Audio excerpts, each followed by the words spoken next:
মাঝে মাঝে সব কিছুর ঊর্ধ্বে গিয়ে আমরা প্রিয় মানুষগুলোর কাছে একটু সময় আর যত্ন চাই, একটুখানি আদরে আবদারে প্রশ্রয় চাই, বিশেষ দিনগুলোতে বিশেষ মুহূর্ত পেতে চাই।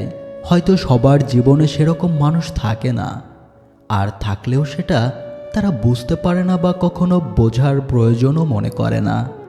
অবহেলা কিংবা অনাগ্রহে বুকের ভেতর আস্ত একটা নদী শুকিয়ে গেলেও কেউ টের পায় না, যা আমরা কখনো পরিবারের কাছ থেকে পাই না। পরবর্তীতে আমাদের জীবনে আসা প্রিয় মানুষের কাছ থেকে পাওয়ার প্রবল প্রত্যাশা আমাদের থাকে। সেখানেও প্রত্যাশারা মৃত্যু মানিয়ে নেওয়ার নিদারুণ অভিনয়। মুহূর্তরা কেটে যায়, জীবন ঠিকই চলে, তবুও প্রিয় মানুষগুলোর যত্ন নিলে, আগ্রহ থাকলে সেই মুহূর্তগুলো প্রজাপতি হতে পারত, একটা আকাশ হতে পারত, রংধনু হতে পারত, ক্যানভাসের খুব প্রিয় কোনো ছবি হতে পারত জীবনের সবচেয়ে সেরা মুহূর্ত।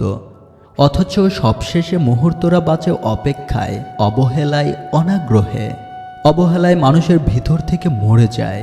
অভিমান জমতে জমতে একদিন পাহাড় হয়। একসময় মানুষ প্রত্যাশা করা ছেড়ে দেয়, অভিমান অভিযোগ করা বন্ধ করে চুপ হয়ে যায়, ইচ্ছেদের উড়িয়ে দেয় আকাশে। কেবল দীর্ঘশ্বাসে হঠাৎ হঠাৎ মনে হয় জীবন কিংবা মুহূর্তগুলো আসলেই অন্যরকম হতে পারত। সাবস্ক্রাইব করে সঙ্গে থাকুন।